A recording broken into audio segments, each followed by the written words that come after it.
Hello and welcome to Tiski Sour. Now, I know there are often jokes in the comment sections before we go live that often we're a little bit late, and we do apologise for that, and we are working on that. It was my fault. But this time, there was it. Well, for one, it wasn't our fault. It was Grace who appeared, who turned up late. But also, Grace was late for a reason which I think you will all respect, which was you were canvassing in Uxbridge for Ali Milani to try and unseat Boris Johnson. Exactly. And then something about the tubes, but then we can't make the joke about we'll nationalise them because they're actually... Yeah, they're already nationalised. It just takes a long time. It's very far away. I didn't realise how far away Uxbridge was. Can nationalised trains be late? No, by definition, because the nation sets the time. So yeah, exactly. If the train is late, very good. Then... how was the vibe in Uxbridge? Really good. Really, really good. Yeah, there was like a bunch of people out there. They were all super excited. There was some people that hadn't ever been canvassing before. Everyone was like, on it. Wanting to talk about the policies, wanting to get on the doorstep. Very, very good. They've been saying that the campaign they've been running has been fantastic. They've been getting loads of Labour promises. So, yeah, good. Exciting. And you told me you've been in... Actually, before... We're talking about Bastani. No, carry on. I mean, I got very into the intro. I mean, we're going to talk about all sorts of issues as the show goes on. Please. But Grace, you told me you've visited 20 seats in the last week or something like that? Yeah, so from last Saturday to today, so a bit more than a week. Because, so where have I been? I've been to Edinburgh, Midlothian next to Edinburgh, somewhere back in London, and then up again to, over 3 days, we did 16 seats on the Battle Bus tour, which was me, Ian Lavery and Lara McNeil going around the Midlands, which was fun. Did you have any gossip? Well, you don't sleep on the bus, do you? That's a silly question. No, we did not sleep on the bus. Okay, good. We were put up in only the finest travel lodges. Fabulous. It was lovely. So no salacious gossip. I'm sorry to tell you. And you on the Battle Bus? What do you do? Do you get out and you do canvassing, or you're mainly sort of talking at rallies? We were going to all these different seats, meeting the candidates. They would, have photo ops with Ian and whoever else, and then we would talk to all the activists on either like coming from or going to canvassing. So like get them a bit riled up, like talk about the manifesto, that sort of stuff.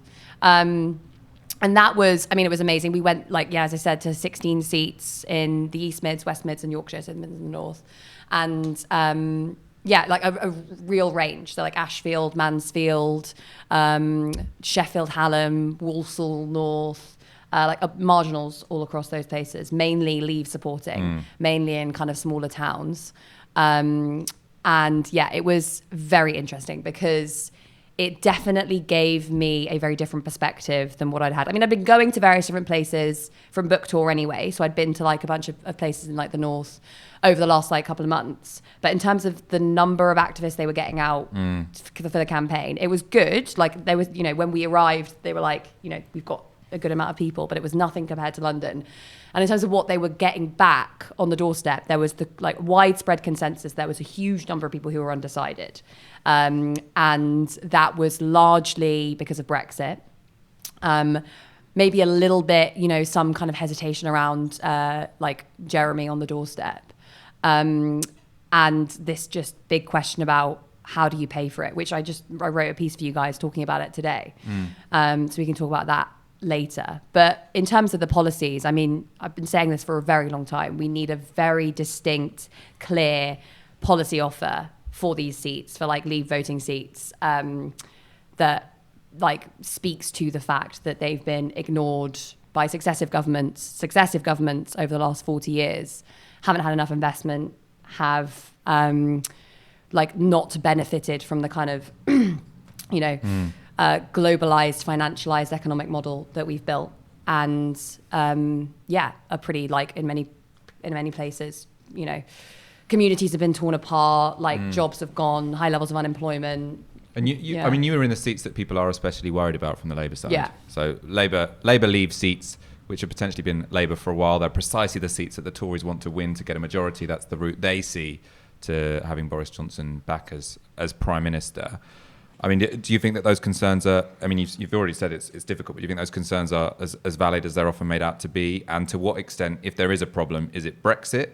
Or is it, and the fact that we're backing a second referendum, or is it sort of, as you were suggesting then, that we don't have quite enough of a finessed offer when it comes to what we are going to offer in terms of economic policy to those particular towns? I think it's both, and I think it's partly because we've been complacent about the Brexit Party standing in these seats. Now, if the Brexit Party had been standing in these seats, they would have taken all of those, the Labour votes that we're worried about would have gone to the Brexit Party. Well, the Brexit Party are standing in those seats. Oh, no, wait, in some, sorry. So I meant any Labour-held seat, the Brexit Party that's what I meant, sorry, yeah.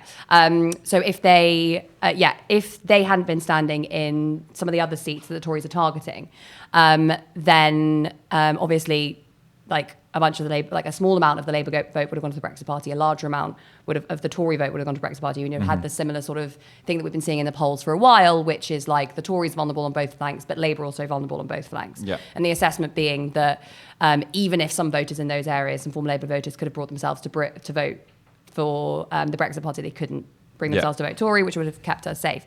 Now that the Brexit Party isn't standing in a bunch of those Tory seats that they were targeting based on an attempt to kind of bring over Labour voters because of Leave, like they have managed to basically, the Tories have managed to kind of shore up their right flank. And it does look like now in some of those seats, voters that we have been saying will never vote for the Tories because of Thatcherism and whatever are. And yet the Brexit Party is also still standing in some of the seats where Labour is vulnerable. But as I said, the Tories are you were also visiting Tory-held seats? No, we were visiting Labour. We were visiting marginals. So some of them were... Some of them were Tory-held. Yeah. But most of them were... So in the Tory-held ones where the Brexit Party stood down, it was mostly a defensive campaign. Yeah. Because, I mean, that's what it looks like, what it looks like we're going to need.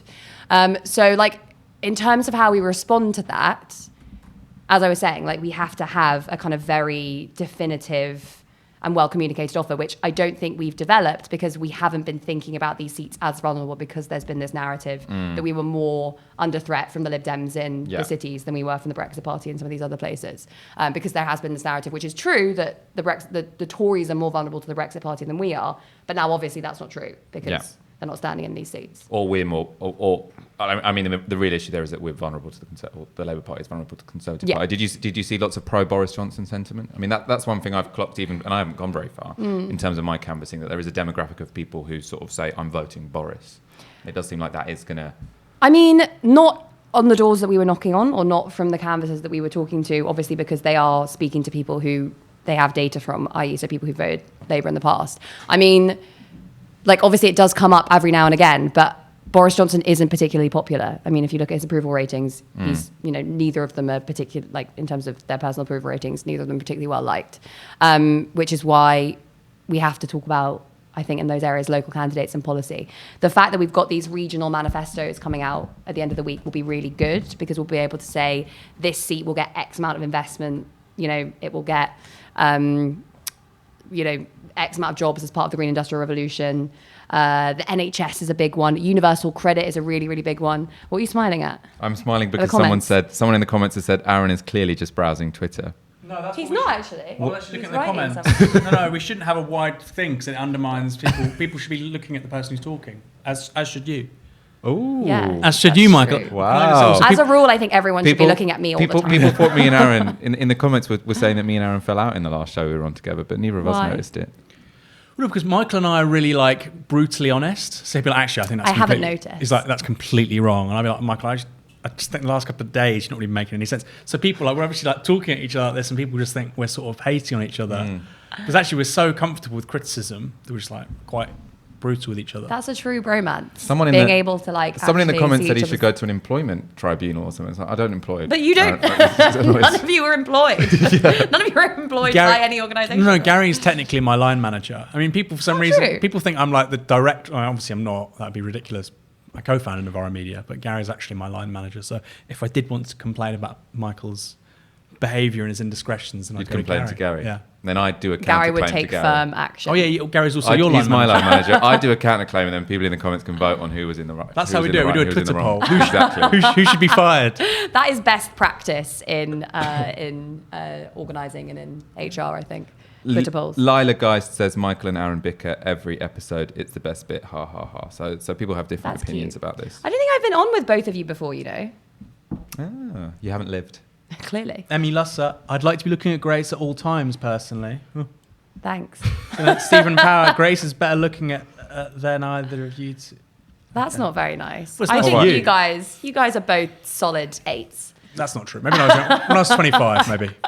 Let's talk about the last few days. We haven't done a show since Thursday.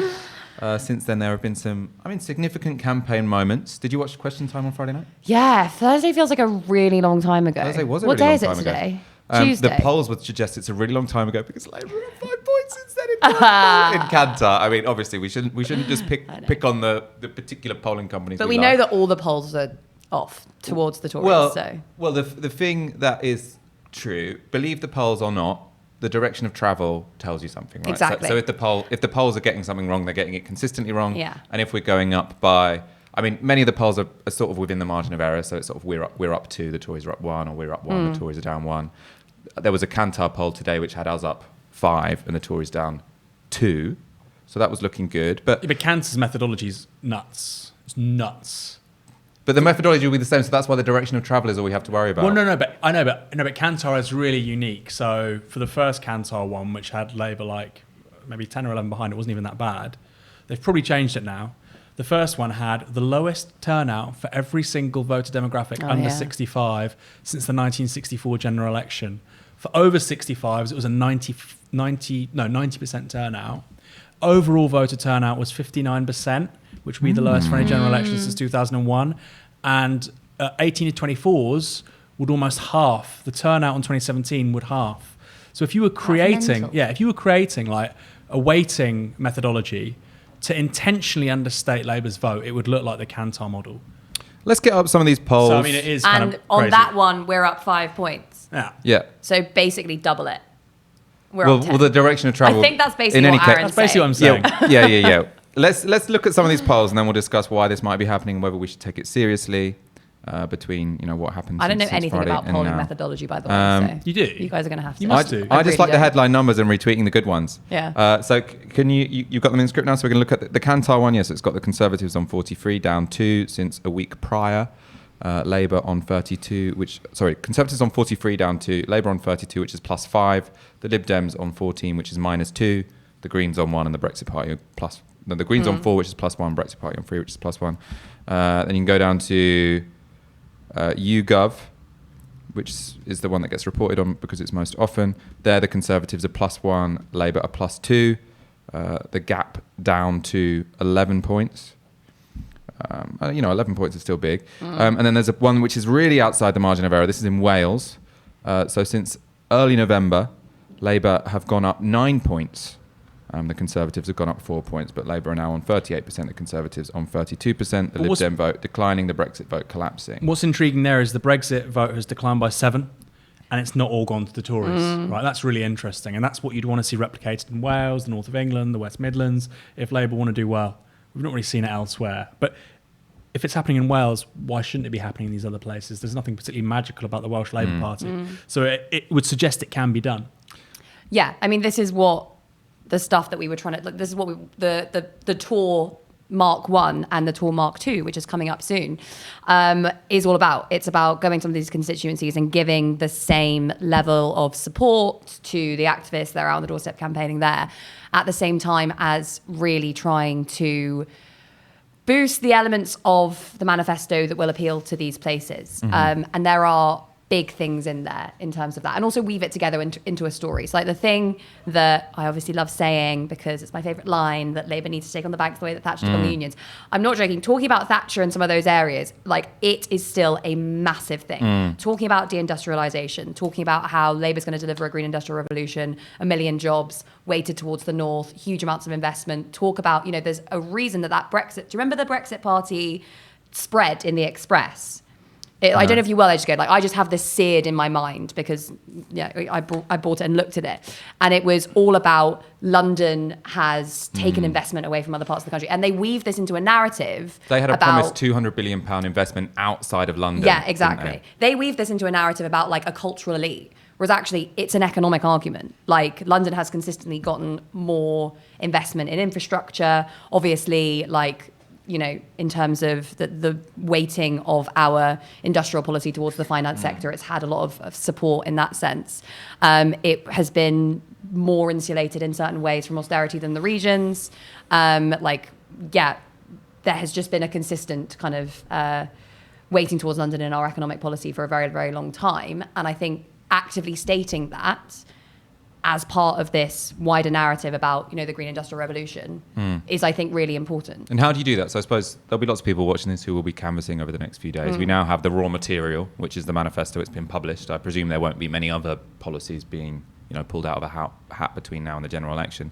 So with that raw material, what do you think is the most intuitive, plausible way to explain why the Labour manifesto and the Labour government can reverse 40 years of decline and Thatcherism, etc.? How would you, frame that? I think we have to talk about how there is, the line that we've heard for a very, very long time from Labour and Conservative governments is globalisation is natural, it's good.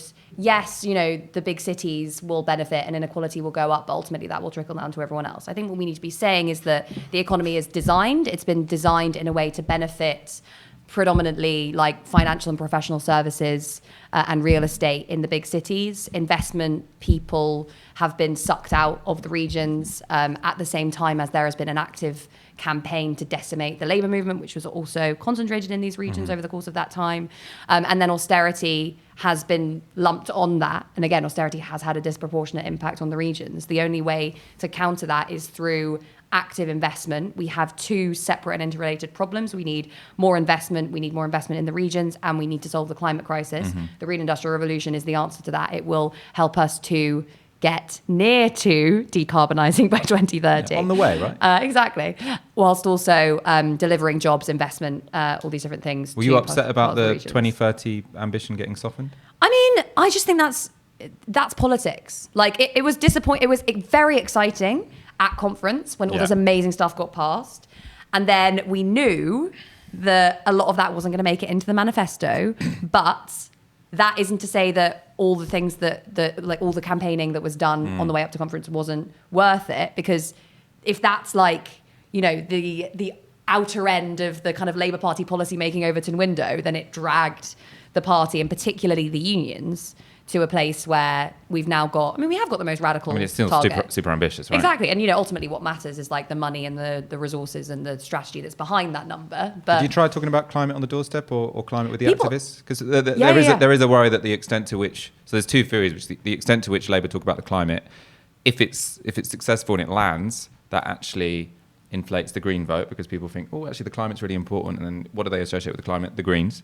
It's why the Tories, there's always a debate within the Tories as to whether you should reassure people that the Conservatives care about the NHS or whether you should not mention the NHS because it's the same in the Labour Party about cops or whatever. Do you talk about something which people naturally associate with a different party? So that's one problem that might emerge. The other is that people think that if you talk about climate, people think, oh, they're going to stop me doing the things I like, and then they see the Conservatives as the safe option. Do you see either of those things happening, or you think we can just go hard on Green Industrial Revolution? Yes, there is a climate crisis. We have to solve it. We're going to solve it with shed loads of jobs, and you think that will land?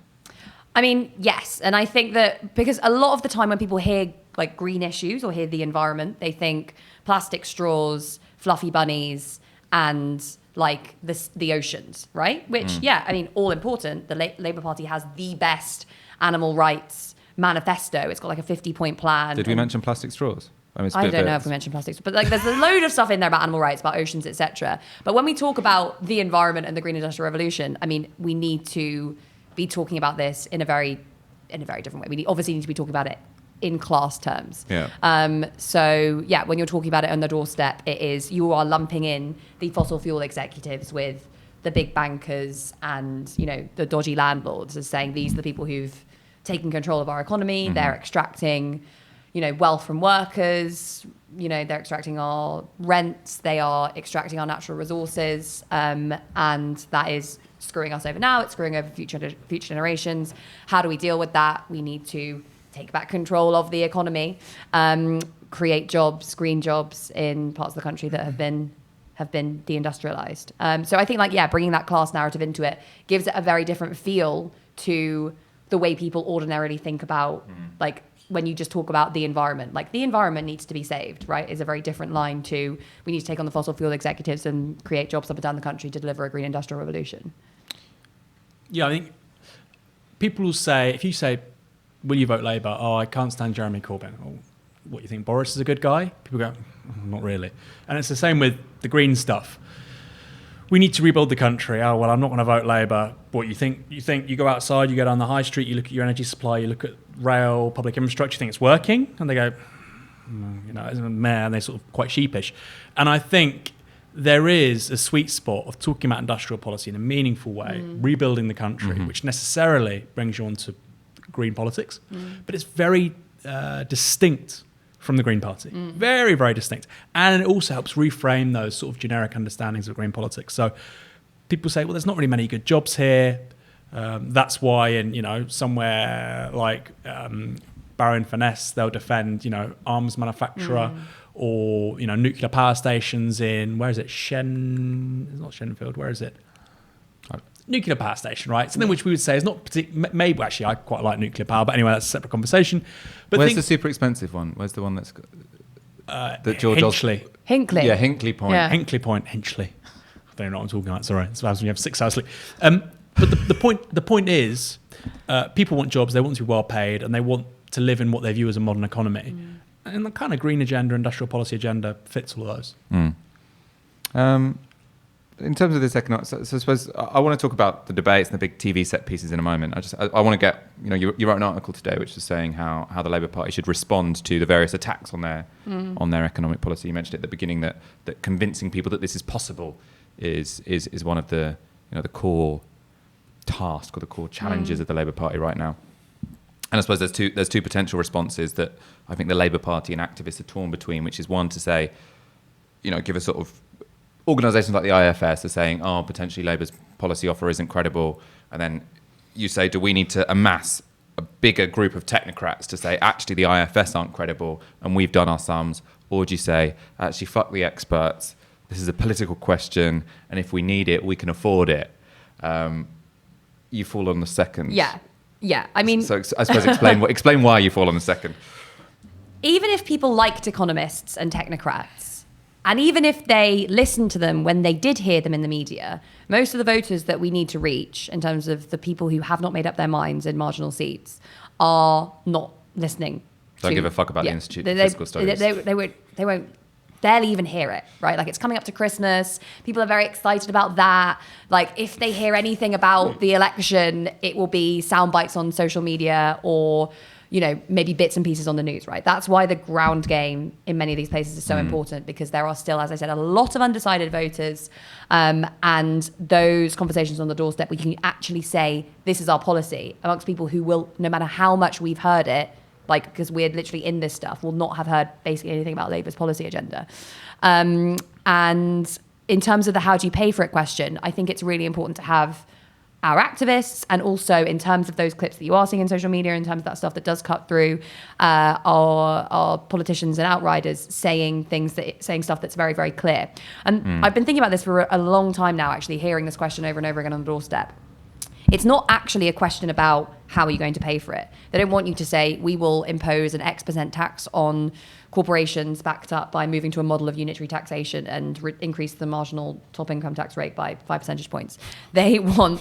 Hillary Clinton style politics. How will you help... Well, that would be incredibly radical for Hillary Clinton. We'll increase the marginal rate of tax on the top 2.5% of earners over 3 years. In the first year, this is fine. Just shut up. Most people don't know what marginal tax is, right? So, even then, you've lost people.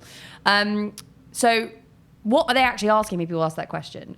For me, I feel like it is a question that's rooted in their lived experience of living under a very extractive, exploitative, and actually broken or breaking model of capitalism, which is to say that they're probably overburdened with debt. Their wages haven't increased in the last 10 years. They are thinking, I want to send my kids to university, but it's going to be incredibly expensive. I can barely afford the loan that I need to send my kids to university. And the government's coming along and saying, if you vote for us, we're going to give you all this free stuff. And they're looking at that and thinking, I would never trust anyone who came to my door saying, here's a free thing. Yeah. Because that is not the economy you live in. We live in this, as I said, kind of extractive, exploitative thing where it's literally impossible for many people to make ends meet.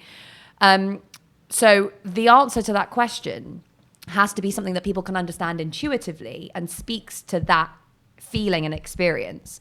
And I think the only way to do that is, so where do people experience exploitation? Where do they experience kind of various other forms of oppression in their workplaces? So we need to be saying, there are a small number of people who are extracting, you are paid less than the value that you create for your boss. That is where their profits come from. Their profits have increased. Your wages have fallen. That's where we're going to get the money from. Also talk about, where else do many, especially younger voters, experience, like, come closest to experiencing disparities in wealth and power. That could be in, like, their financial affairs. So in terms of, like, the banks, it could be their landlord. They know that, they're paying their landlord more and more each year and their house is still the same. That's just value that's being extracted from them. So, like, bringing this all together into a narrative around that, that your wages have stagnated, but your company's probably doing all right. Like, your boss is probably doing all right. Like, your rent's gone up even though your house has stayed the same. Where do you think all this money is going? Like, if you look at, we've got, according to the Sunday Times Rich List, 150 billionaires in this country. $1 billion is a big, big sum of money. We had this debate earlier. My favorite one is it would take you 12 days to count to 1 million, 32 years to count to 1 billion. Jim Ratcliffe himself is the richest, wealthiest man in the UK, is worth like 32 billion. He could pay for a huge chunk. I haven't even heard of this guy. Who's Jim Ratcliffe? The chemicals guy. Wow, chemicals dude. He was looking into buying 32 billion pounds of chemicals. He might be buying assets. Manchester United that's as well. how they all branch out. Don't they? Really? Is perked up. It's better than sort of Bin Salman. Yeah, I suppose it's best of a But bad. yeah, That is a rock and a hard place, isn't it? basically, Chemicals billionaire versus you have Mohammed to be bin Salman. pretty rich. You have to, you're looking at 3 to 4 billion for Manchester United, and that's Jim Ratcliffe can afford that. Yeah. I mean, he can. He can afford to pay for a bunch of Labour spending pledges on his own. Like, if you think about the NHS deficit each year is what, like 4 billion. I feel like cuts to education since 2010 have been like 7 billion. Like, this is, a fraction of these Scrapping people's fees work. is like 12 billion, I think. Yeah, I mean, I think I was looking at this in the manifesto. They were saying like in total it was like 13, but then there were also some savings, so it came down to like 8 or something. Well, because the rate of non-repayment is so low anyway, right? So high rather than non-repayment. Yeah, to be honest, I can see why you say don't get into this on the doorstep. I'm already very confused. dull. Not quite. Basically, just fuck the rich. Yeah. Who's going to pay for it? Yeah, Rich class people. 4. Can I also say, though, in regards to working people sort of being a bit, having misgivings about Labour's very generous offer to them. And I think a lot of it feeds into a psychology that comes out of the Second World War. And that's what the Tories tapped into in 2010, not that successfully because they fell to a majority, of just everybody doing their bit.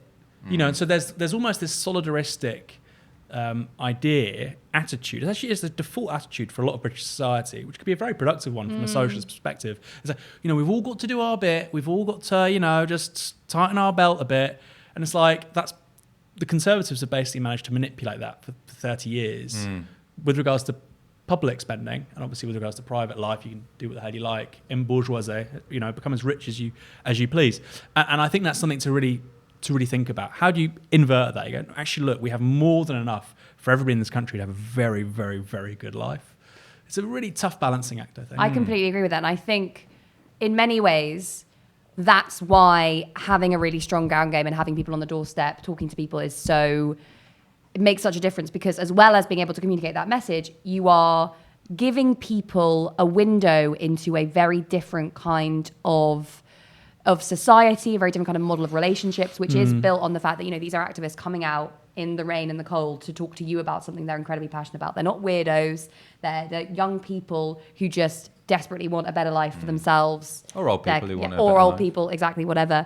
And I think when people see that, it like breaks through the cynicism a little bit, which is really important, again, for that question of like convincing people that this could happen. Because there is also a thing of, if you can get out 100 people on a cold, rainy day to knock on doors, maybe you can manage to tax the millionaires and fund the NHS. Yeah. Because it is sort of saying there is actually people power and it can do stuff, If you've inspired people, maybe you can achieve something. There's also not many sort of demonstrative examples of it in recent history. Again, in the Second World War, people were like, oh, wow, we've just completely recast society. We've just produced 20,000 Supermarine Spitfires.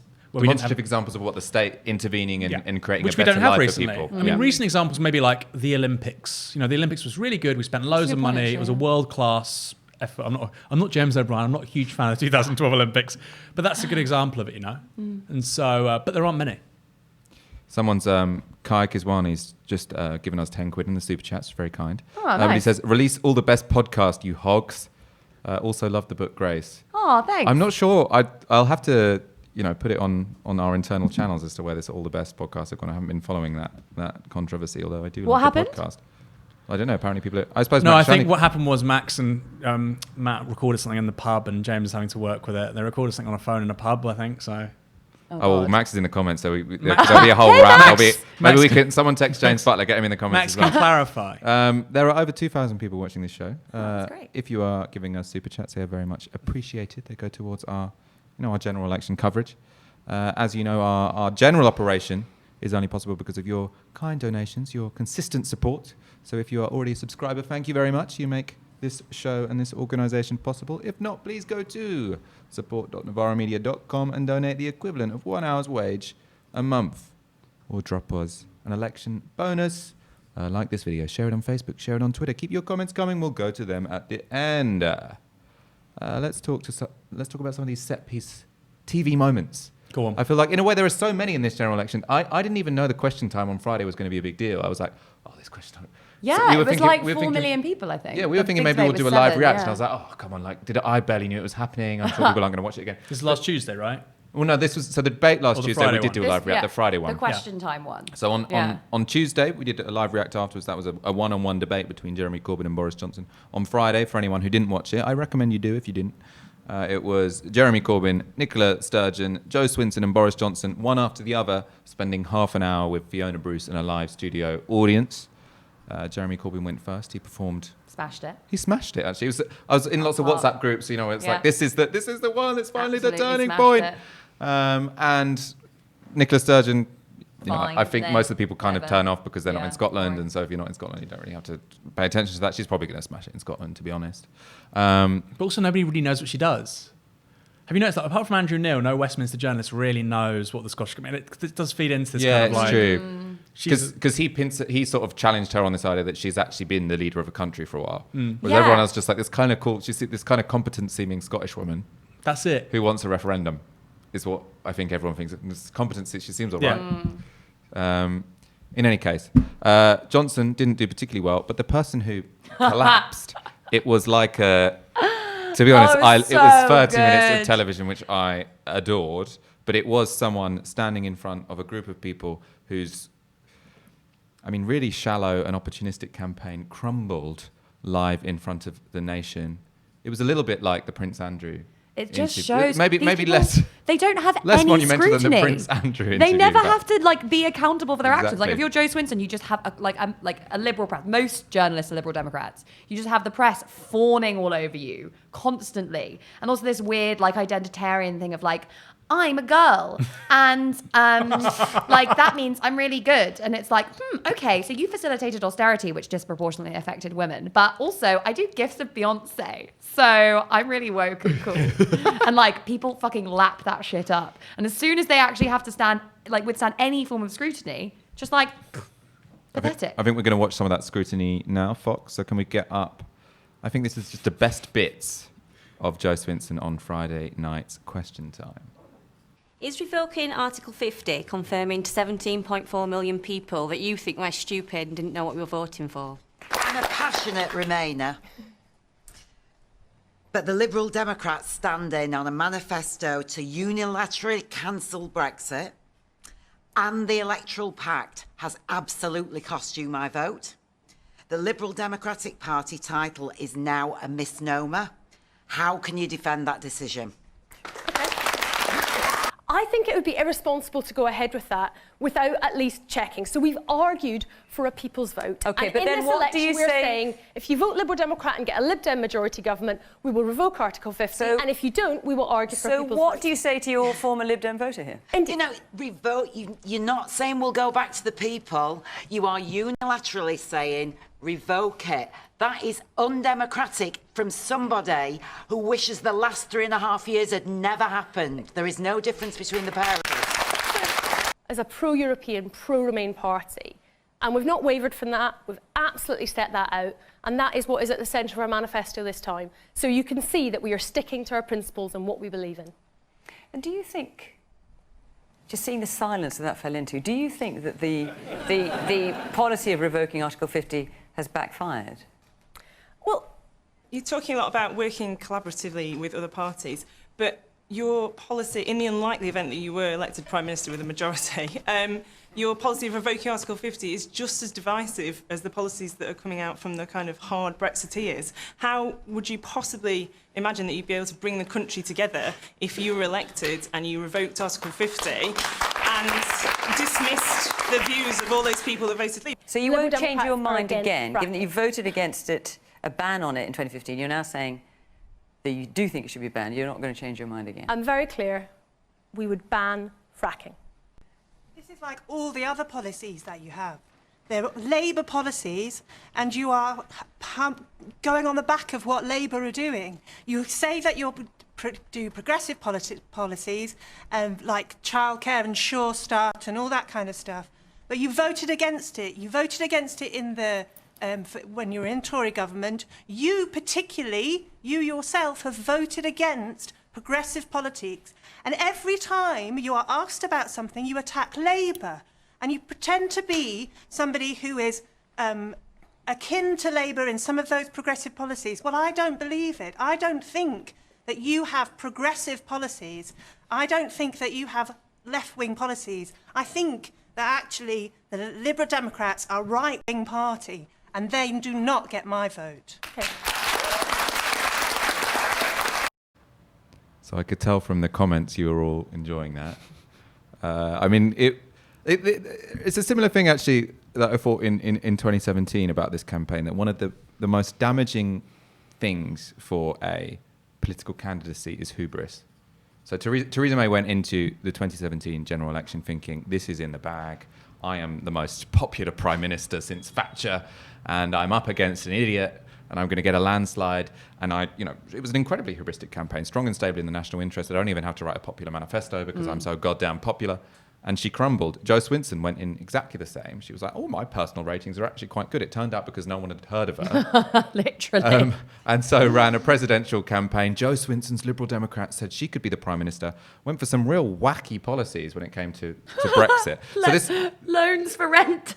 Loans for renters is amazing. So do you want to explain the loans for renters policy? She wasn't getting destroyed for that in this particular show, but Okay, so it's not actually loans to pay your rent. Apparently it's loans for a deposit. So you can take out a low interest loan to put, I think it's like a month's rent down on your deposit or whatever you need. I mean, this policy announcement and the way they advertised it was a classic example of liberalism encouraging you to lower your expectations. So the way they advertised it was to help you get on the rental ladder. Oh no, the rental market, to help you get on the rental market. Wow, so it's that's like, I didn't even know we wanted to be on I want to get out of the rental market. Like, we'll help you get onto the rental market. It's like, no one wants to be on the fucking private rental market. Bloody Jesus hell, Christ. that is depressing. That's market failure. That is market failure. Yeah. We will help you be exploited where you have to give 50% of your earnings to a landlord. We'll help you do that. We'll give you 20% off your privatised rail fare to your 0-hour job. Because we think the biggest barrier to people getting on the 0-hour job market. And as we know, work is the only route out of poverty, except that Christ. for a staggering number of people today, it isn't. No, my favourite moment of that Jo Swinson collapse was when there was everyone just saying like, I'm a Remainer. And I think your policy is stupid. So it's like the one thing the Lib Dems didn't imagine in their sort of hubris was that they'd be in a room shouted at by a group of Remainers who were just like, look, we want a people's vote. We want to remain, but this whole revoke article, what were you thinking? And they literally just thought everyone in the public was completely stupid. And it turns out they weren't. I like it when politicians realise that the public aren't actually complete idiots, and that if you have a completely opportunistic policy, they can often see through it. Have you noticed, though, tonight, and maybe we're going to talk about this in a sec, so sorry to let the cat out of the bag, but with the Andrew Neil interview, No, let that cat out of the bag. some of the response I wasn't was really like, saving that up. Dan Hodges is like, this is so much better than like the audience Q&As. They're just pointless. And it's like, in 20 minutes, Jo Swinson had more scrutiny from, members of the public than she's had after being Lib Dem leader for 6 months. Like, you just don't happen to like Jeremy Corbyn and you found that more effective. But like Neil's going to lay into Swinson and Johnson. Like I think, like For sure. He's a great interviewer. I think Johnson will absolutely crumble. I think in that interview with Neil, because he just cannot.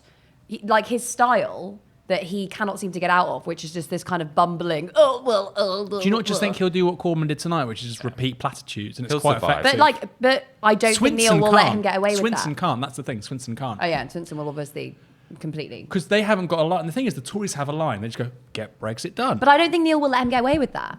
If the audience didn't let him get away with that, then Neil's not going to just stand there and say... The difference was, what was so damaging for Boris Johnson about... And actually, why a live studio audience of a representative group of the public is so effective is because they can actually challenge, your set campaign line because they laugh. Yeah, so they that's can true. laugh. Whereas if Andrew Neil just says for half an hour, I want you to, but you've told me you want to get Brexit done. What are you going to do about the 50,000 nurses when you're only actually going to give us 31,000? And Johnson can just say, well, we're going to do it and we're going to get Brexit done.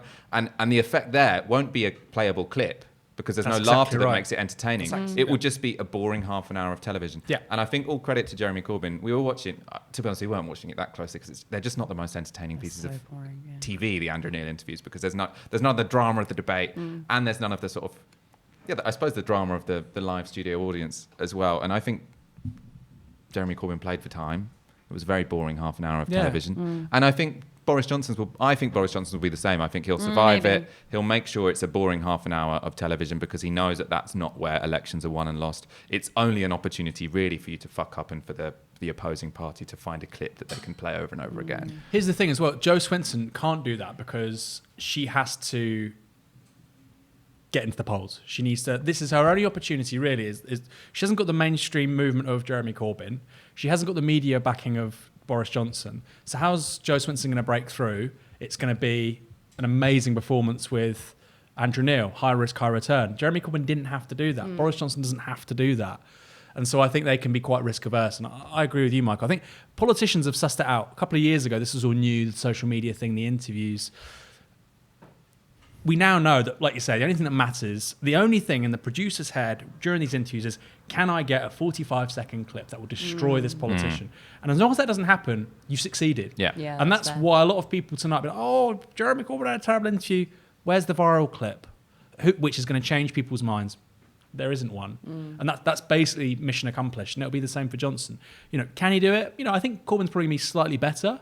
The thing is, Swinson is going to be very, very open to vulnerability because she has to take that opportunity. And none of her policies make any sense. And Andrew Neil will be able to see that none of her policies make any sense, but she won't have any convincing answers because I don't honestly think that she understands why a bunch of her policies don't make any sense. What are the policies that you think don't make sense? Well, the help to rent thing. Help on the renting market. Just the entire manifesto. Bring up some more Lib Dem policies. Let's analyse them.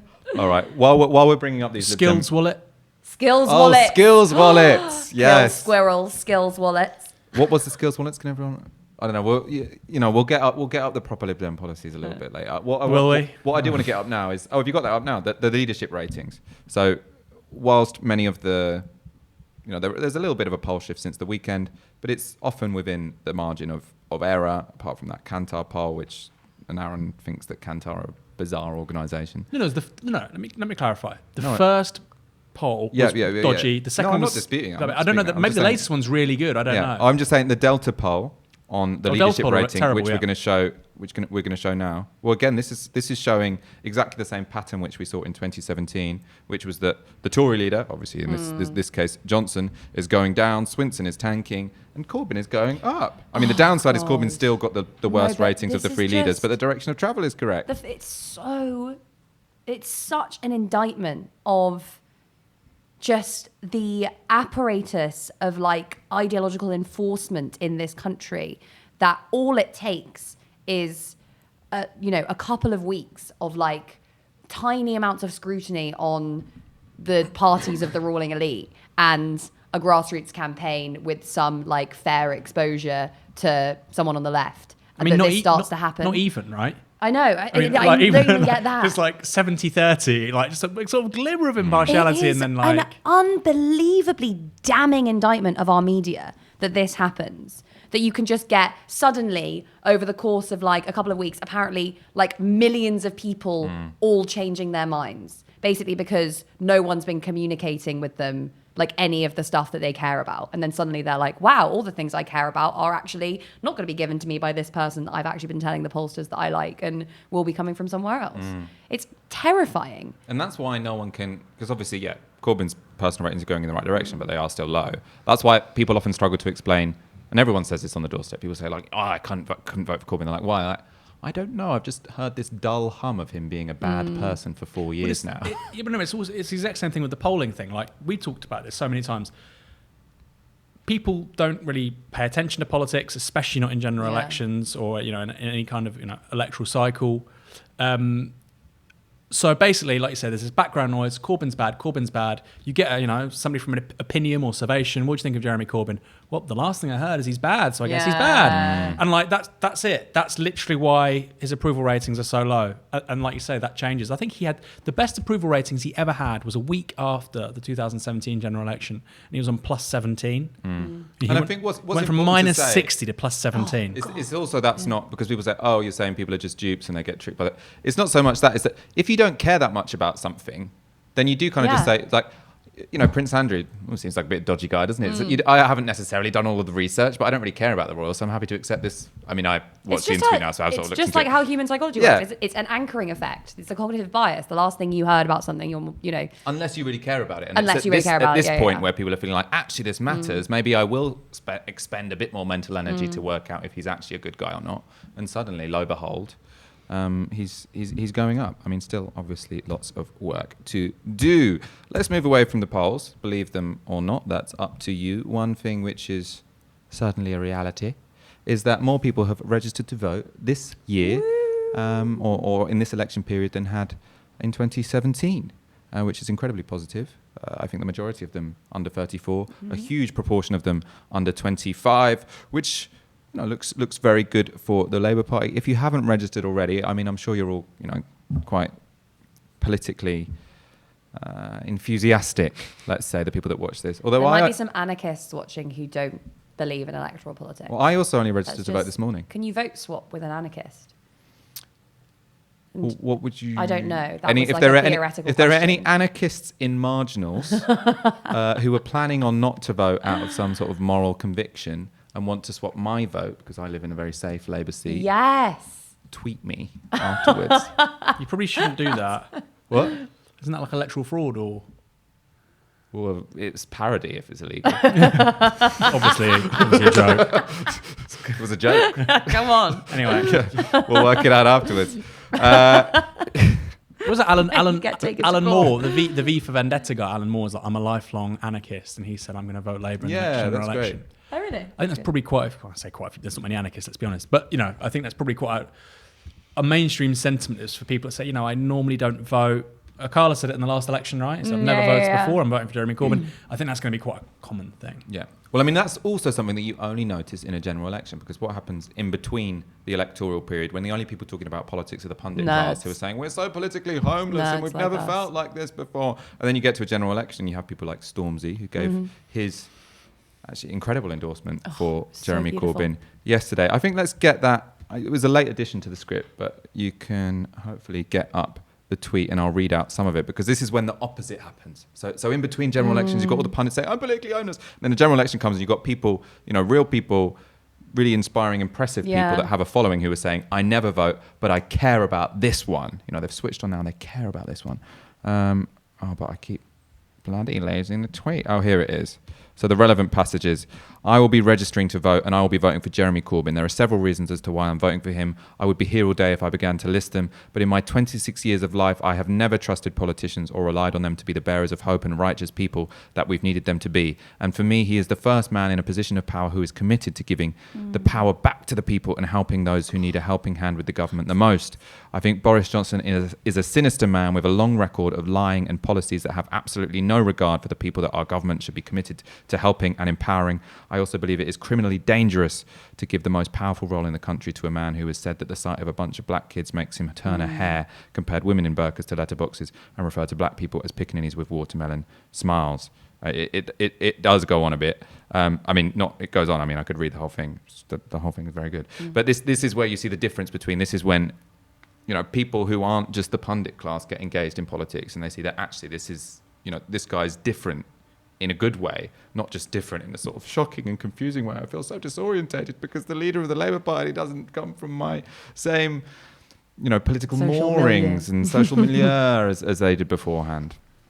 But it has a lot of potential. I mean, that's again why we could see a turnaround, and that's why we're seeing, I think it was 330,000 people registered to vote yesterday, 150,000 of those under 25. Wasn't it more than 330 in the end? It was 330k yesterday. Right, it was okay. about 300,000 on Friday. Was, yeah, Right. And we're yet to find out precisely how many people registered today. But I think before yesterday it was, before yesterday it was like 2.8 million people are registered, 1.8 million of whom are under 35. So statistically it's probable that's very favourable for Labour. Our Fox is telling me 366k yesterday. So you were right, it was more than that. Sick. And also today even, I mean, I'll be really intrigued about today's numbers because you've had Stormzy, you've also had Raheem Sterling. Oh yeah, I saw Oh, that. did he? That was so amazing. good. Such a babe. What platform was that on? I saw on Twitter. On Twitter and Instagram. On Twitter he's only got 2 million followers, but on Instagram he's got I think 6.5 million. Wow.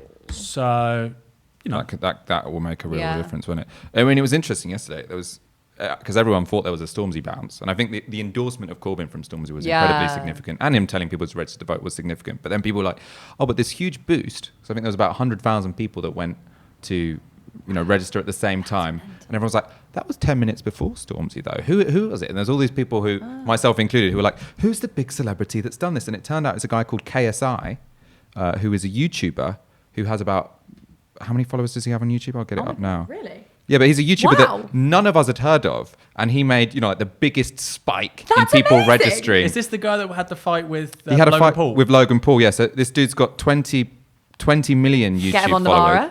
Novara. You're telling me 5 million Twitter followers, but he's got 20 million YouTube followers, wanna find which is what him. matters, right? Well, subscribers, Michael.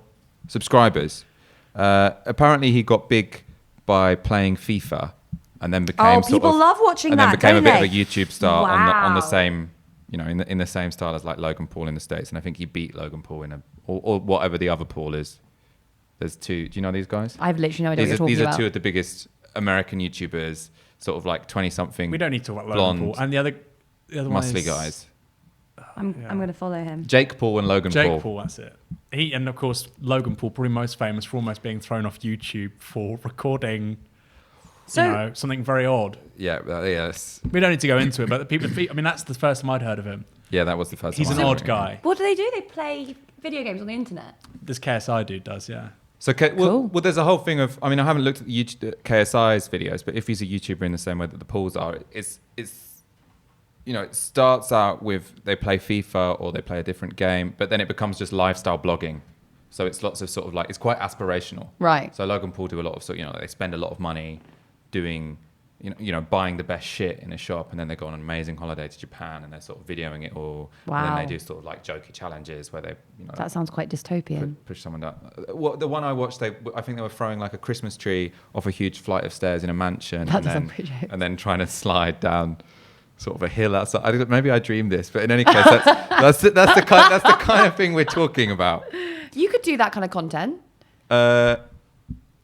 I think. What kind of? I actually do. Chucking stuff out the windows of this place. We should be doing boxing matches, charity boxing matches. I would watch that. Would be You amazing. two. All this aggro that is clearly right up in here on the show. Just take it to the boxing ring. Michael would go with Fraser Nelson, but he's probably not. He's not. We need some comedy bad guys. Dan Hodges. We need some comedy bad guys. Oh, what, to fight? For charity. I would pay to watch you fight Dan Hodges.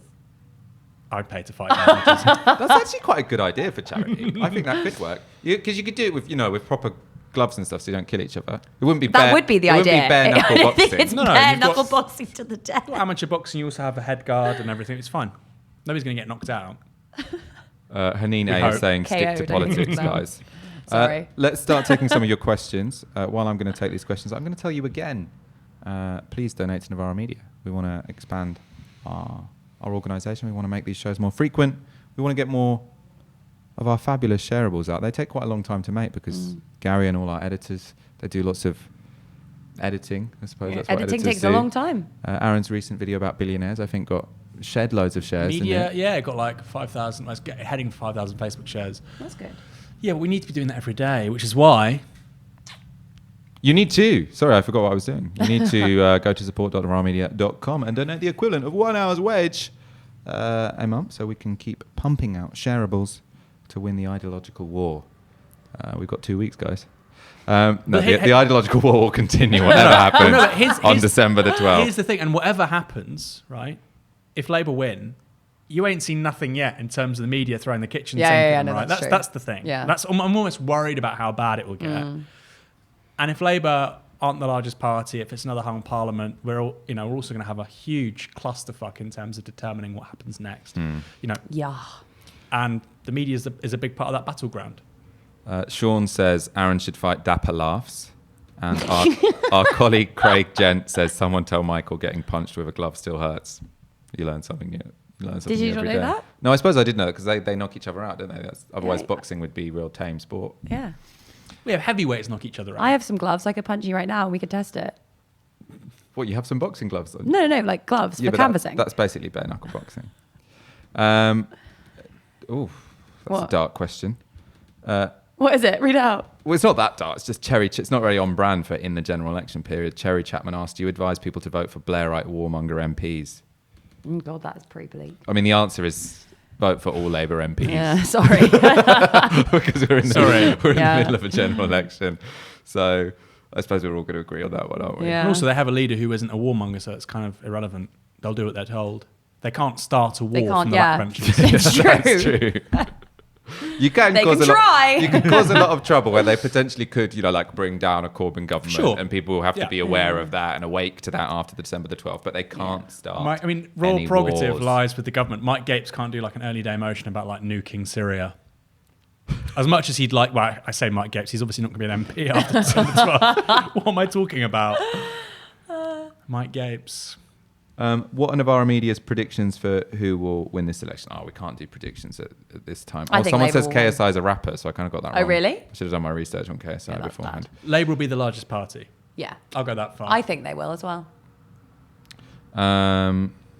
And more people saw Stormzy and KSI and Raheem Sterling's content than saw the front page of the Times this morning. 100%. And that's completely over the head of political editors. Yeah. And 10 million people have watched the brilliant Rob Delaney video about the NHS than watched the debate. So 10 million people have watched that, and we know that half the people who shared it, so over 100,000 people have shared it on Facebook, half of those people had never shared Jeremy Corbyn content before.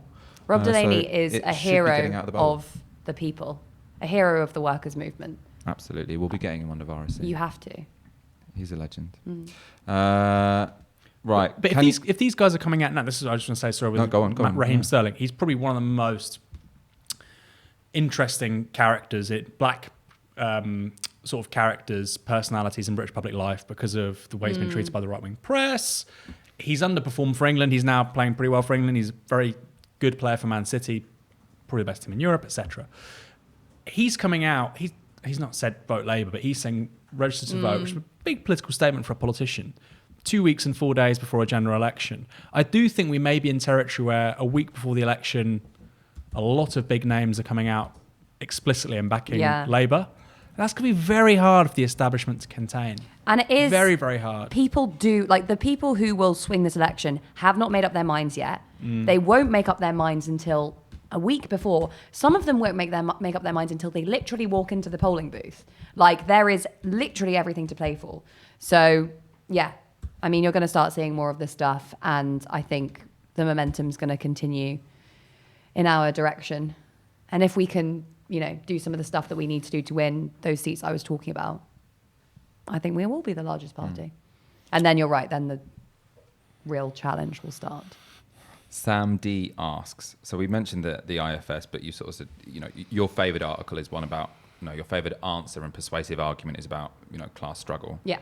Or political to any conflict. Question, but literally any question. But if someone is interested about the the technocratic debate that's going on, Sam D asks, can you talk about the Institute for Fiscal Studies saying Labour's manifesto isn't workable? What is going on there from an economics perspective? Basically, the thing that they're saying is that your promise to say that you will only tax the top 5% of earners and you'll generate the rest of this through corporate taxation isn't credible, because they're talking about this idea of the incidence of taxation. So when you tax, two things. Firstly, they're talking about the Laffer curve when it comes to income tax. Secondly, they're talking about the incidence of corporate tax. So when you tax a corporation, the argument from like mainstream economic theory is you're never actually taxing the corporation, because corporations are made up of groups of individuals. You're either taxing workers via falling wages, consumers via higher prices, which is unlikely because they model this as a competitive scenario, so they can't increase their prices above marginal costs. Like one company couldn't because they'd be outcompeted, etc. So it is less likely to be come on consumer prices. The argument is generally, does it fall on workers or does it fall on shareholders? And obviously, you know, the Institute for Fiscal Studies will say it. You know, not only will the incidence of corporate taxation fall on workers, but also shareholders are pension funds, and so you're screwing over the economy that way. And also, even if it doesn't fall on either of those two groups, it will come out of investment, which will constrain private investment and therefore economic activity. There's a bunch of different arguments all working together there, and it's not, I don't think, really clear where they've got a lot of this from, because when it comes to corporate tax incidents, economists basically have no idea, because it's very difficult to model where like the burden actually falls. A lot of it obviously depends on bargaining power, and the IFS has not accounted for the entirety of Labour's manifesto, which includes things like strengthening trade union rights, changing corporate governance, etc., which shifts the balance of power within the firm between labour and capital, between workers and shareholders. So it implies that would change the incidence as well.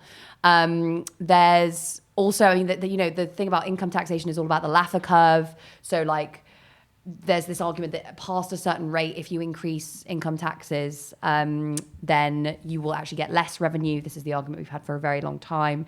But that argument relies on two things. Firstly, the idea that the wealthy will leave the country if they're taxed too much. And secondly, the idea that they'll just simply figure out better ways of avoiding and evading tax. Labour will crank down on tax avoidance and evasion. And in terms of all the rich people leaving, I mean, that's literally what they say all the time. It's like a threat. Most of the time, it's an empty threat. And even if it isn't an empty threat, we shouldn't allow them to take our democracy hostage. Yeah. Also, call their bluff. Come on. Yeah.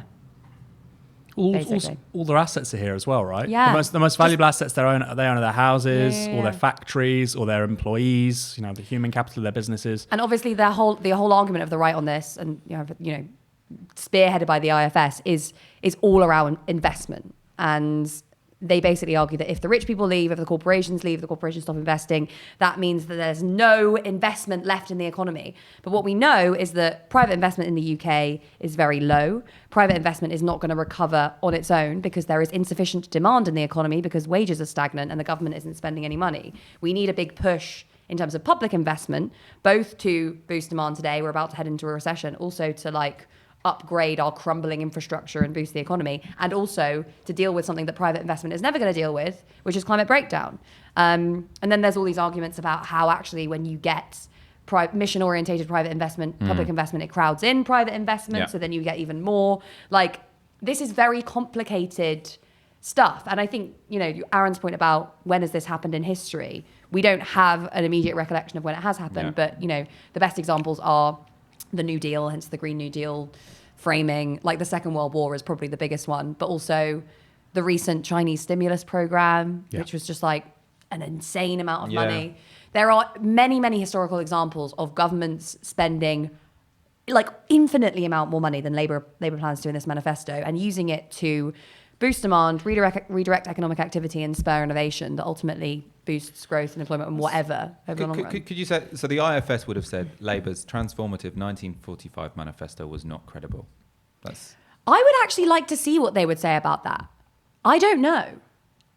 I presume... Let's put it to them. Yeah. Get Paul Johnson on. That would be fun. That would be fun. The thing about China is really, really important. I don't think China in 2007, I don't think it had a single kilometre of high-speed rail. It's now got, I think, 15,000 kilometres plus. Somebody can put it in the comments probably. 98% of all electric buses in China. Oh, well, I didn't know that. Some environmental person told me that. I think they build 70%, all the facts here. I think they build 70% of all the high-speed trains in the world are built in China. It's a country which didn't. When I was a kid, and I'm not old, that would have been bizarre. The idea that China would even just have an equivalent train network in terms of density to the UK, let alone a high-speed one, would have been ridiculous. But they've done it. How have they done it? The state has acted decisively. Another good example is China's Silicon Valley. Policymakers in this country always talk about, we want our own Silicon Valley, Silicon Roundabout. China did it. How do they do it? They chose somewhere. They let all the engineers set up businesses and live there cheap.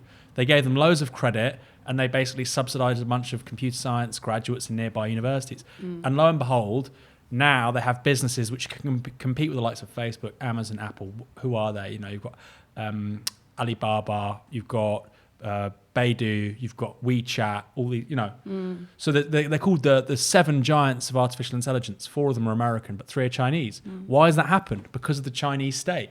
We're not going to be able to compete. I don't say compete in a capitalist sense. I'm saying, have world-class productive assets, world-class public services, unless we have the state play a bigger role. And of course, the next step to that is, the Chinese model being a bunch of that stuff is state-owned, so the returns from it are kind of centralized.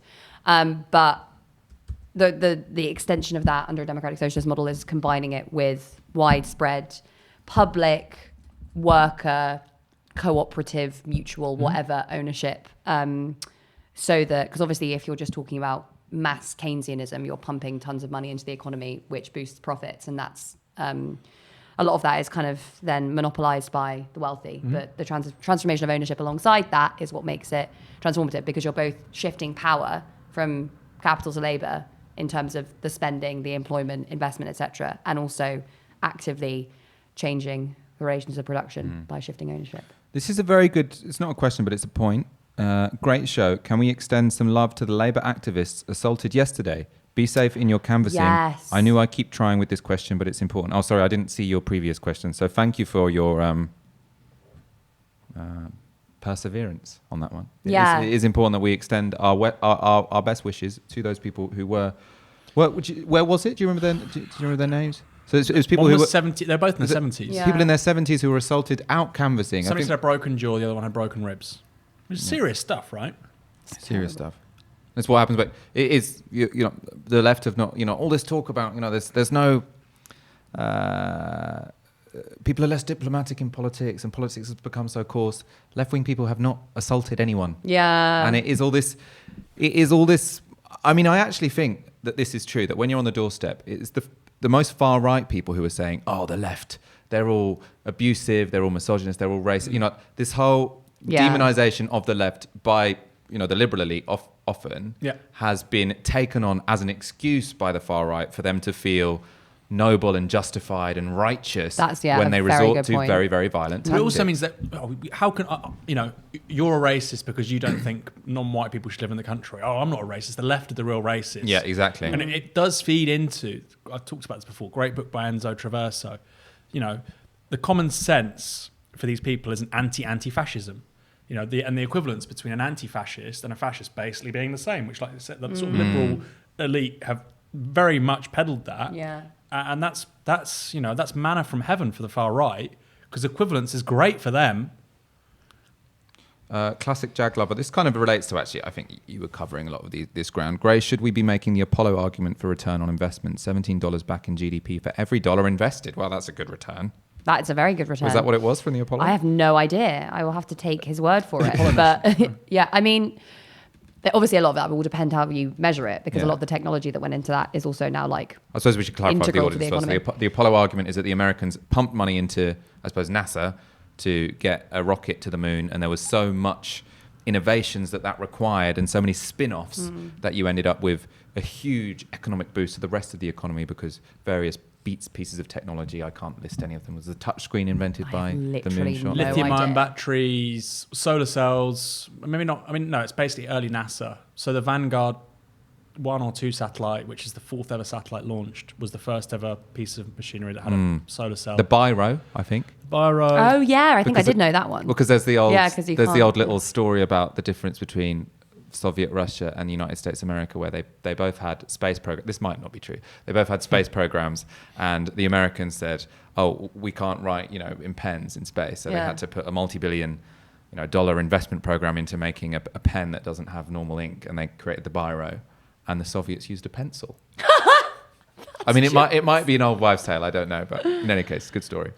I mean, I don't know. His question was, should we be making that argument? Yeah. I mean, I don't know if we should be explicitly making the state spends tons of money, it boosts profits and GDP, and therefore everyone's better off argument, because I feel like it will be like the way that we argued against austerity in the first place and how it's now come back to bite us. I mean, I think we need to be framing all of this stuff as workers are the ones that create the wealth. At the moment, that is monopolized by a small elite. We need to transform ownership so that the returns from our work are kept with working people, and also ensure that we have a democratized state and a democratized economy where we can collectively make decisions about how we invest, how we innovate, what we produce, that are more rational than the way that the private sector organizes things. You said the austerity arguments come back to bite us in the arse. What do you mean by that?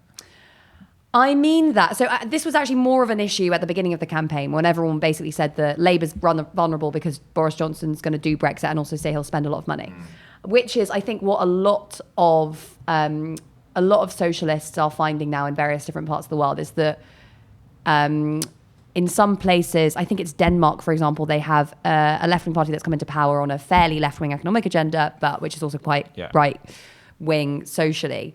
Right-wingers can spend money too. Yeah, exactly. Yeah. So, well, the Nazi party, right? Schacht for, Hitler's Keynes, as Paul Mason likes to call him. They were spending, they would have gone bankrupt. They needed the Second World War. It was the biggest fiscal stimulus probably in European history, was, the Third Reich. Anyway. No, yeah, I mean, that's the point, right? So if we are just saying, the problem with the economy is that we're not spending enough money, yes, there are reasons why the right is less likely to want to spend more money, to do with the way in which it shifts the balance of power between different classes. But it can, especially at particular points during recessions, whatever, decide to increase investment or, spend a bit of money here and there in a way that undercuts the argument and undercuts our claim to credibility, particularly when you want, the polarization to be both economic and social. So, yeah, I mean, we need to be making explicitly socialist arguments, I think, and I'm not sure that we've done that. And in many ways, I think the explicitly socialist arguments require less explanation. The idea of borrowing to invest is less intuitive than your boss pays you less than the value that you create for the company. That is what is wrong with our economy. Your landlord is extracting money from you, Can I say also, one of my favourite facts in regards to the Apollo missions, we're told by the ideologues of market capitalism that we live in a tremendously innovative society and period of history. To this day, the most powerful vehicle ever constructed by human beings was the Saturn V rocket for the Apollo missions. It was designed by Wernher von Braun, who was born before human beings flew across the Atlantic, right? That's the world he was born into. He basically oversees the design of the Saturn V rocket. To this day, that's the most powerful thing we've ever created as a species. So the idea that we live in this tremendously innovative time, wow, the technology we have at our disposal, just unbelievable. In some aspects, yes, communications technologies, but in others, that was 50 years ago, and we've not actually moved forward. We've not progressed. So that's my favourite one. We've not. Elon Musk, to this day, 50 years later, hasn't produced a vehicle more powerful than Wernher von Braun, who was born before the first plane crossed the Atlantic. Did either of you see the launch of Elon Musk's new pickup truck? Yes. Did you not see it? Yeah. So. And someone pointed out that the whole point about cars is that they have to be able to crumple a bit to absorb impact. Otherwise, you just die if they crash. Or whoever you crash into. Or whoever you crash into as well. But even then, it's just if it doesn't crumple and you crash into a tree, you just. Yeah. What happens? You just splattered. Yeah, because there's no impact resistance. There's no shock resistance. Is that the word? I have shock no resistance? idea. None of us know what we're talking about. When you crash a car, none of us. You can drive actually. I can drive. Oh, can you guys not drive? I can't drive. If you, It's because I'm from the sticks. The front of the car is on purpose supposed to crumble because Yeah, that absorbs some of the impact, and the side of the car is on purpose not supposed to crumble because Right. that protects you. So there's like hard shell, crumply outside. I see. But they had an That's my explanation. explanation of how cars work. Elon Musk had an explanation for the screw up. Oh, for why the window broke. Yeah. So basically, it was meant to be glass first. Try and smash the glass first because like an iron ball or something they were throwing at it. Yeah. Oh, we should explain actually. Yeah, so that he's got this huge pickup truck, sort of looks like something out of a sci-fi movie, and he's saying it is the strongest vehicle ever. He gets someone up to say, "Can you throw this iron ball at the window? It's completely resistant to any kind of impact." He throws it and just smash, and everyone's like, "What?" The reason why apparently is because somebody hits the car first with like a baseball bat or whatever it was. It was a sledgehammer they got. Sledgehammer. I didn't see it. And that pushes it out of. But basically, yeah, they were meant to do the sledgehammer after the window. That's a joke. And it's like, it's the wrong order. So there was a bit of a dent in where they put the sledgehammer, and that apparently created a tiny crack in the window. And then it's like, well, guess what? If somebody's trying to shoot your window in, it's highly plausible they're going to also hit the bodywork as well. Or that previously the bodywork got hit and you thought, oh, it's all okay. And then someone tries to shoot It's you. like that, you know, in isolation, it's like, oh yeah, we've got bulletproof glass. Just as long as you don't hit the bodywork first. I can understand why billionaires, to be fair, because they are not popular. Not that you're endorsing anything. No. Now feel the need to have bulletproof cars. I just meant people pissed off at billionaires. I'm not surprised that they want to have you make big yourself cars. quite conspicuous. You're basically driving around town in like what looks like a militarized vehicle. Yeah. I mean, it makes a Hummer look like a Mini. Nick Fletcher points out that Apollo gave us non-stick frying pans too. Really? Wow. We've got a lot of biro truthers in the comments, Michael. You've really Oh, set God. people Do they not believe the Biro story? No, I mean, apparently it's probably not true. quite easy to disprove Apparently it it's from not true. Google. I mean, who knows? I mean, I'm looking at YouTube comments. How do I know? Somebody said it was invented in 1931. What, the biro? I probably got it in the first place from YouTube. It was a really comments. nice story, though, Michael. I mean, And you shouldn't- stories are much more important You than shouldn't fact. accept as fact whatever gets said in the comments because it does confuse you. Because I was saying that KSI guy, I was saying a YouTuber, and then someone says a rapper. I was like, oh, maybe he's a rapper. Then someone's like, of course he's not a rapper, he's a YouTuber. So that I need to have some conviction. He's both. He's both a rapper and whoa, mind blown. That is like a modern Renaissance man. He's the Michelangelo of 2019. Rapper / YouTuber. It's like being a sculptor / poet in 16th century Renaissance Italy. All right, let's do one more question because Okay.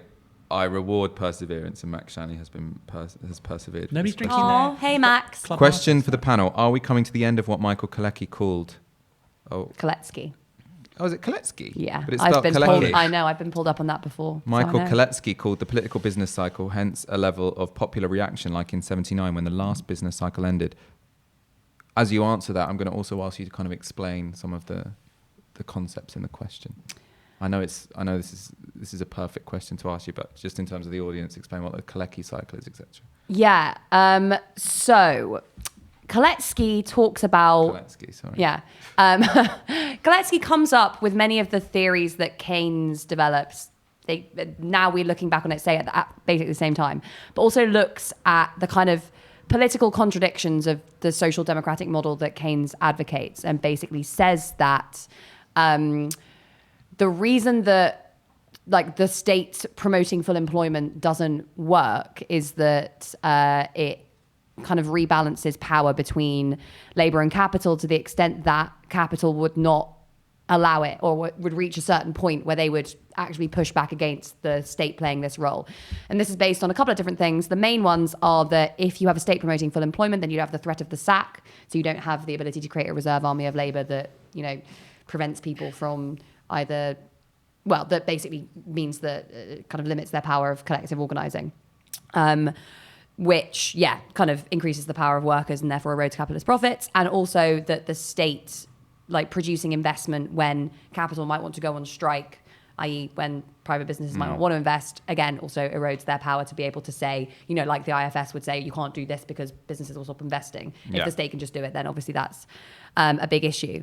So, yeah, I mean, we obviously, you get to a point where the balance between needing the state to spend to boost the economy and not wanting the state to spend because it is boosting the power of labor, can flip. Yeah. And I mean, arguably today we're at a point where, I mean, this is an We're at the interesting other end, question. right? I mean, yeah, this is an interesting question, right? So are we at a point where capital could handle higher levels of state spending because labor is so disempowered? I actually don't think that that's the case. And I mean, the reason for that is the case that, obviously for the last 40 years, we've had a massive erosion in like labour standards, collective organising, and the balance of power between these two groups has decisively shifted in favour of capital. But since the financial crisis, we've also seen like the inability of our model of capitalism to be able to provide the one thing that can placate working people under financial capitalism, which is basically the promise of a better life. So whether that's through wage increases, which have stagnated, or the expansion of property ownership, like those options for kind of fixing the political problems that capitalism creates have kind of dried up, which is what is leading to the kind of resistance that we're seeing at the moment. It's a similar thing, I guess, as to what has happened in previous historical junctures. This is basically the entire argument of my book, is that we are in a kind of a moment where the system, the contradictions of the economic system that we've created and the fix that was generated in the 1980s to the problems of the 1970s and of social democracy, which was financialization, i.e. expanding capital accumulation into the future through the creation of debt and through massive asset price inflation, reached its limits, and now the model is broken and creaking.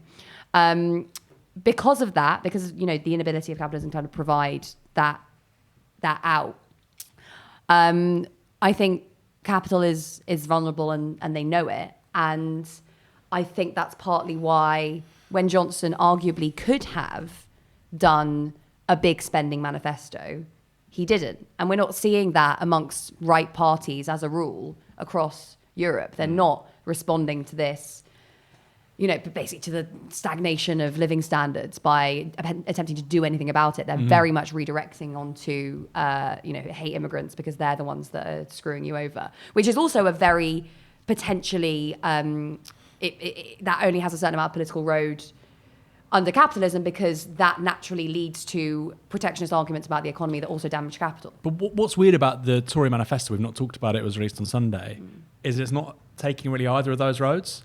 It's not saying neoliberalism's broken, we need a new settlement in terms of rebuilding the economy. And it's not going, complete alt-right, blame all the... I mean, it partly is, but there's still a veneer of business respectability with the Tories to this day, somehow. And that's quite unique. There's like, there's not the sort of Trumpian... People say Johnson's like Trump. He's not. He can't be, because we're not the hyperpower that the United States is. We don't have the world's, reserve currency and the dollar. And that's quite interesting to me. You could have foreseen the Tories, for instance, have a manifesto where they acknowledge some of the crises, elderly care, renewables, and they could have, pump primed the economy in a different kind of way. They didn't, because of these, which Grace obviously in her book, she writes about brilliantly, because of this seemingly almost ethical commitment to neoliberalism.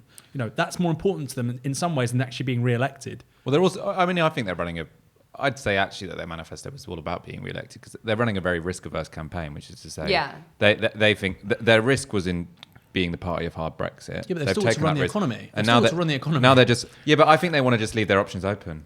I suppose they leave their options open, and then they'll get into power and they'll work with the ruling class probably, because they'll have to win back. That's what they've been doing. I mean, that's what austerity was, right? Austerity wasn't like a decisive program for managing the economy. Well, it was, and it was a ruse, and it was only ever going to be short term. But it wasn't actually like, this is how we're going to run the economy. This is how we're going to improve people's lives. Austerity never even pretended to do that. Having a ruling party deferring even the conversation about how you respond to 2008 for like 15 years is remarkable. At least Trump's done it. Trump said, look, we have to have protectionism, we have to have tariffs, we have to close the borders, made in America. It seems crazy that we have this historically powerful, successful party not having the conversation. Maybe Grace can say why. That's your area. I mean, it's hard to see how... Basically, it's hard to like look at the economy now and think up another fix.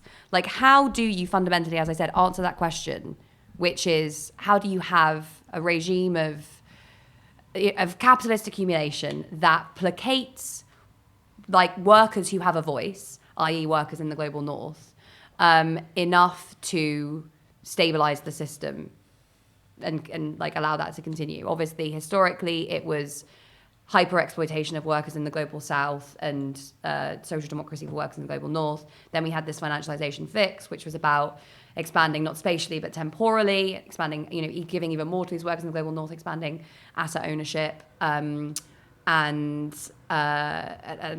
debt. And today, after that spatio-temporal fix, in the context of there not being that much more world into which to expand, in the context of slowing growth in China, slowing growth in the BRICS, in the context of planetary breakdown, a global debt bubble 3 times the size of GDP, the levers of economic policy in terms of monetary policy already being as far out as they can conceivably go, workers in the global north being arguably more militant than they have been in a very long time, so you don't want to give them more power by committing to more spending. It's very hard to see what the next fix is going to be. Now, obviously, Marxists have said that historically many, many times throughout history. Since 1848, it's basically. very dangerous to say that we will not figure out something new. And probably, there is conceivably could be some weird new model of protectionism that, kind of rests on probably like the ramping up of imperial power and combined with the breakdown in all the kind of liberal global trading norms that we've seen, like ongoing hyper-exploitation of workers in the global south, like a fortification of borders. Space could be one. Resource extraction, like a new scramble for resources. Wouldn't be anything new between the great powers. Not anytime soon, obviously, but this century. But So we're looking in if we do go down that road, it's obviously completely dystopian. And also, if we don't solve climate change within really the next 10 to 15 years, we're fucked. But I think this is why Jordan Peterson's so interesting and why I think he's the future of sort of conservative thought, because he's not even saying, look, if you work hard, you can be whatever you want to be. It's kind of, that's just gone. He's like, your life is shit. You're a loser. You're always going to be a loser. And actually happiness is accepting you're a loser. And I wonder about conservative politics. I accepted that a long time ago. But in conservative politics, how does that fit with democratic societies? The elite will say, your life's not going to get any better. Your life's going to be shit. Get used to it. That probably doesn't work at a mass level from the right. So, should we end it there? It's getting quite late, isn't it? Yes, I'm very tired. How about you guys? Yeah, sorry. So you must. What have you been up to today over the Knightsbridge? Oh, I filmed a video with the Green New Deal people. Oh, that was fun. What else have I done? Just been writing. Amazing. Scribbling. Aaron, thank you so much for joining me this evening. My pleasure. Great to see Grace. Great to see you. Thank you for Great coming to see into you the guys. studio. I've missed you. I haven't seen either of you in ages. We'll have you back on before election day, I'm sure. Thanks. What are you guys doing for election night? Election sesh. Wow, we didn't even plan that. We are going to have on the 12th of December. We are going to have election sesh 2.0, I suppose. We had our first ever live recording was in fact our election sesh after the results of the 2017 general election. It was good fun. 100,000 people watched that. Really? Well, 100,000 views. Wow. Yeah, not people were multi-screening. They were watching at the same time. We will be back again, for that. I mean, we'll be back again later this week. But yeah, election sesh will be on the night of the election. You'll be invited. Everyone will be invited. It will be from about 9 till about 4 a.m., potentially 6 a.m. I've got to go on GMB the night after, in the morning. Oh, we'll have you on so an early I start really hope. hope. What are you talking about? I'll just, election breakdown, election special. Good Morning Britain. It'll just be me and Piers Morgan either having a delightful conversation. That could be amazing. Yeah. I can't imagine anybody I'd rather want to talk with. Oh dear. All right, thank you for watching Tysky Sour. As ever, we survive. This organisation is possible because of your kind donations. So if you are already a subscriber, thank you very much. If not, please go to support.novaramedia.com and donate the equivalent of 1 hour's Why are you wage a month. singing? It's getting late, and I say this so often that I feel like I might as well sort of change the tone slightly. In any case, like this on Twitter, like it on Facebook, like it on YouTube. It means more people see. Keep your comments coming. We will see you later in the week. Good night.